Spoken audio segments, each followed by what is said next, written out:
Hello everyone, Mystic Meister here, continuing our adventure in Pokémon Reborn. Last time, not only do we have to confront Team Meteor, we also fight their leader and his level 75 Garchomp. To continue our adventure, we now need to head into the wasteland in order to get our 5th gym badge. Kane is at the entrance in order to let us enter Babyssion Wasteland. Since Kane was supposed to be the poison type gym leader, his replacement is most likely also a poison type trainer. But it seems like our path is being blocked by Ace from Team Meteor. They confirm once again that there is a pulse machine within the wasteland. However, it is one that even Team Meteor was not aware of. They're willing to give us more information if we can beat them in a battle. From previous battles, we know that Ace likes using Zoroark in battle, so we immediately open up with close combat to take him down. Next, we switch Wanda out for Dio against Ace's Bronzong. Thanks to the Vein, we're able to take him down with one Hyper Voice, although we do also take some damage from the active field effect. With 2 Pokemon down, Ace sends in the real Delphox next. Dio is outsped and goes down to Psyshock, so he sends in Sora next.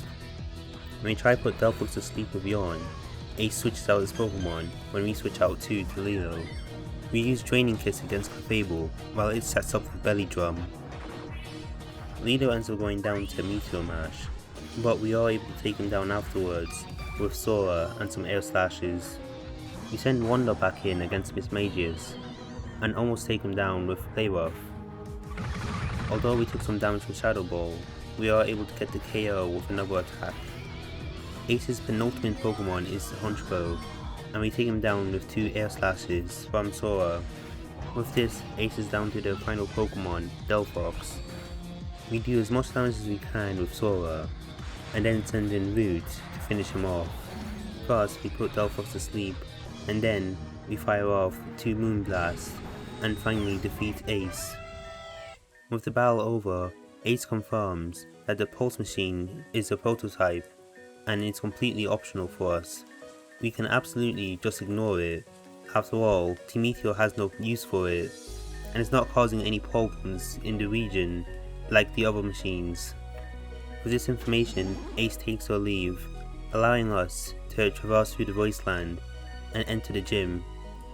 Inside, we're met with Kane's mother, who is now complaining that her house has been turned into the location for the new gym, and the brand new leader just so happens to be Kane's sister, Aya.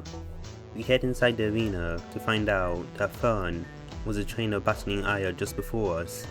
He tries to show off by saying that the gym was easy, but Aya informs us he only got the badge through a rematch.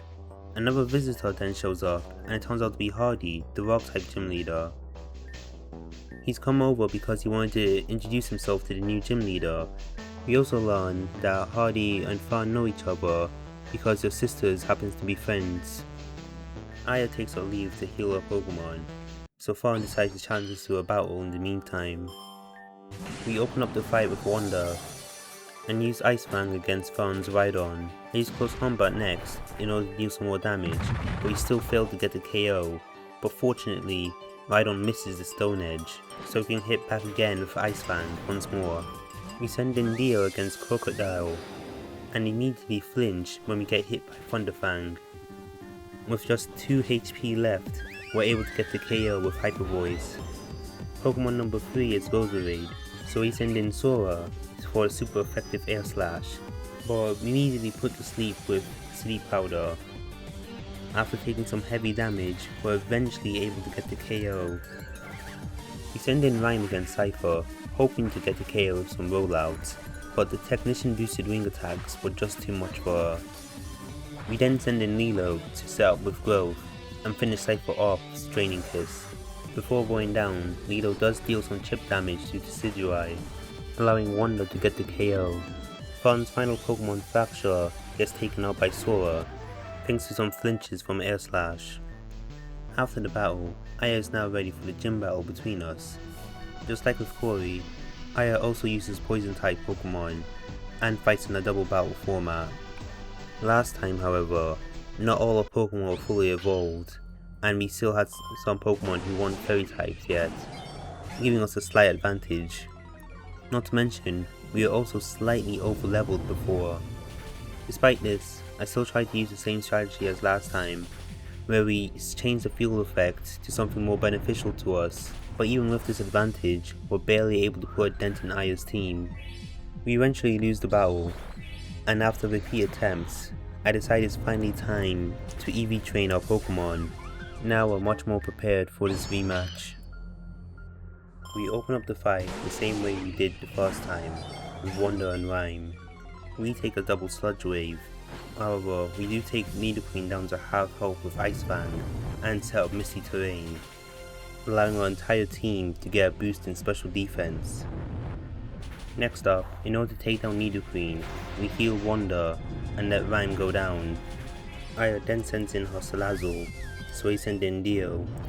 Wonder immediately goes down to Sludge Wave, but Dio is also able to fire off a Hyper Voice, almost taking down Salazzle, and Toxapex ends up using Sludge Wave too, meaning Salazzle then goes down. We send in Ness, and Aya sends in Venusaur. The plan is to switch Dio's position by swapping in Sora and allowing Ness to bring in Dio again. We can take down the newly sent in Drapion with a terrain boosted Moonblast, and Venusaur with Air Slash. But Venusaur survives with 1 HP, and we're lucky enough to get a flinch. The next turn, Venusaur is finally taken down, and Dragalge is the final Pokemon left. With Aya outnumbered, we win the fight. With this, we now have enough gym badges to use strength outside of battle, meaning the moment we get to TM, we'll be able to save our friends. Before leaving, we do find out a bit more about Kane's relationship with his family. He apparently ran away from home shortly after earning the gym leader title. Aya then had to take up the role as no one else was available. As being cheered up by Hardy, we end up getting the TM for Sludge Wave in addition to our gym badge. And with that, this will be the end of the episode.